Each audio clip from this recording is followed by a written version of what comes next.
सोच कर देखिए, बस्तर के घने जंगल, एक तरफ सदियों पुराने आदिवासी परंपराएं और दूसरी तरफ ब्रिटिश हुकूमत की बढ़ती ताकत, और इन्हीं के बीच में फंसा था एक राजवंश, काकतीय। ये कहानी है उनके आखिरी 100 सालों की, बगावत, विश्वासघात और अपने वजूद को बचाने की एक जबरदस्त लड़ाई की। तो चलिए शुरू करते हैं। इस कहानी में हम 6 अलग-अलग हिस्सों से गुजरेंगे, ब्रिटिश राज के आने से लेकर बस्तर के आखिरी राजा के उस दुखद अंत तक। आइए एक एक करके इस राजवंश के अंतिम दिनों की परतें खोलते हैं। कहानी शुरू होती है 19वीं सदी के बीच में। तब तक बस्तर एक आज़ाद रियासत हुआ करता था, लेकिन फिर उस पर नजर पड़ी विशाल ब्रिटिश एम्पायर की, और बस यही वो टक्कर थी जिसने उस पूरे इलाके की किस्मत हमेशा के लिए बदल दी। तो ये हैं वो 4 शासक जिनके बारे में हम बात करेंगे। इन सब ने मिलकर लगभग 100 साल तक बस्तर पर राज किया, और जैसे जैसे ब्रिटिश कंट्रोल सख्त होता गया ना, हर एक के सामने नई और बड़ी चुनौतियां आती गईं। इसी से शुरू हुआ विरोध और संघर्ष का एक लंबा दौर, और फिर 1854 में एक झटके में सब बदल गया। नागपुर पर कब्जा करने के बाद अंग्रेजों ने बस्तर को भी अपने अंडर ले लिया। उसकी आज़ादी बस नाम की रह गई। यहीं से बस्तर में उथल-पुथल का एक नया दौर शुरू हुआ। ब्रिटिश राज की मांगें और वहां के लोगों के तौर तरीके, इनके बीच टकराव होना तो तय था, और यहीं से शुरू हुई एक ऐसी लड़ाई जो अगले कई दशकों तक चली। लेकिन बस्तर ने इतनी आसानी से हार नहीं मानी, बिल्कुल नहीं। ब्रिटिश शासन के आते ही वहां बगावत की आग भड़क उठी। क्यों? क्योंकि वहां के आदिवासी समुदायों ने अपनी जमीन और अपने जीने के ढंग को बचाने के लिए हथियार उठा लिए थे। भैरम देव के टाइम में 3 बड़े विद्रोह हुए, 3, और हर विद्रोह के पीछे अंग्रेजों के शोषण का एक अलग कारण था। जैसे कि पहला विद्रोह हुआ जब उन्होंने बस्तर को अपने राज में शामिल किया, दूसरा तब जब पवित्र साल के पेड़ों को काटा जाने लगा, और तीसरा ब्रिटिश नियुक्त दीवान गोपीनाथ कपड़दार की अत्याचारी नीतियों के खिलाफ।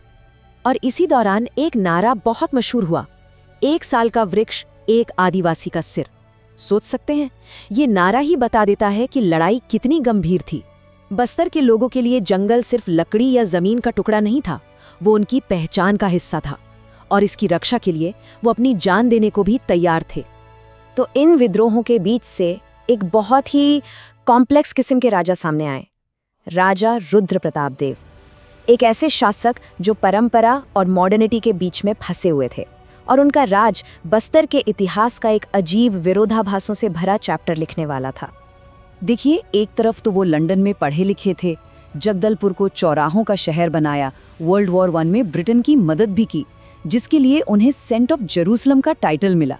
लेकिन दूसरी तरफ उन्हीं के राज में 1910 का मशहूर भूमकाल विद्रोह हुआ, और तो और वो घाती पौनी जैसी प्रथा को भी मानते थे, जिसमें 4 खास जातियों की महिलाओं को बेचा जाता था। तो अजीब है ना, एक तरफ मॉडर्नाइजर, दूसरी तरफ इतने परंपरावादी। सच में अपने वक्त की एक अजीब परछाई थे वो। उनके बाद गद्दी पर आई उनकी बेटी प्रफुल्ल कुमारी देवी। उनका शासनकाल लंबा तो नहीं था, लेकिन बहुत अहम था, और इसके साथ ही बस्तर की इस कहानी में एक और दुख भरा पन्ना जुड़ गया, जो पहले से ही काफी दर्दनाक थी। सोचिए, सिर्फ 12 साल की उम्र में वो छत्तीसगढ़ की पहली महिला शासक बनी, और वो लोगों में बहुत लोकप्रिय थीं, उनके बारे में सोचती थीं। सबसे बड़ी बात, उन्होंने अंग्रेजों के एक प्लान का जमकर विरोध किया।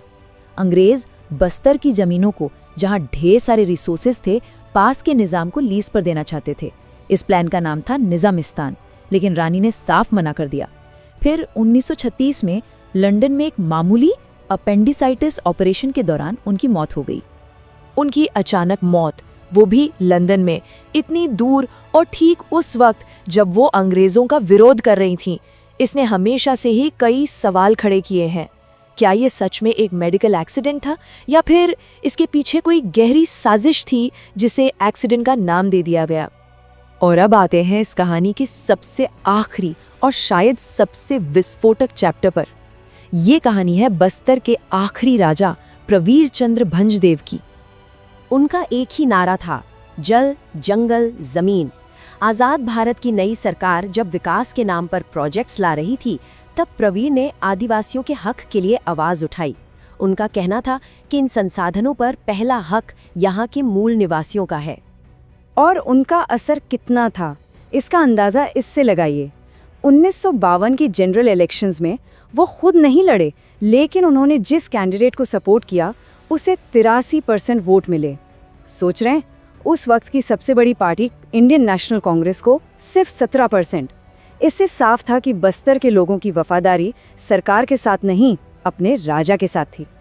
सरकार उन्हें एक खतरा मानने लगी थी और फिर चीजें तेजी से बिगड़ती चली गईं। पहले राजा प्रवीर ने सरकारी माइनिंग प्रोजेक्ट्स के खिलाफ प्रोटेस्ट शुरू किया। फिर 11 फरवरी 1961 को सरकार विरोधी भाषण देने के आरोप में उन्हें गिरफ्तार कर लिया गया। इसके बाद लोहंडीगुड़ा में उनके समर्थकों की एक बड़ी भीड़ पर पुलिस ने गोलियां चला दी, जिसमें कई लोग मारे गए। और आखिर में 25 मार्च 1966 को पुलिस ने जगदलपुर के महल को घेर लिया और राजा प्रवीर को उन्हीं के महल के अंदर गोली मार दी गई। प्रवीर चंद्र की मौत के साथ ही काकतीय राजवंश का शासन तो खत्म हो गया, राजाओं का दौर खत्म हो गया। लेकिन बस्तर की लड़ाई अभी खत्म नहीं हुई थी। हाँ, उनके भाई के परिवार से वंश अभी भी नाम के लिए चलता है, पर असली पावर वाले राजाओं का युग तो जगदलपुर महल में चली उन गोलियों के साथ ही खत्म हो गया। राजशाही तो चली गई, लेकिन जो बुनियादी मुद्दे थे वो वैसे के वैसे ही थे। तो आखिरी राजा तो चले गए, लेकिन एक सवाल आज भी वहीं का वहीं खड़ा है। क्या जल, जंगल, जमीन की वो लड़ाई सच में कभी रुकी है? ये एक ऐसा सवाल है जो बस्तर के उस 100 साल के इतिहास को आज भी वहां चल रहे आदिवासी हकों और पर्यावरण को बचाने की कोशिशों से जोड़ता है।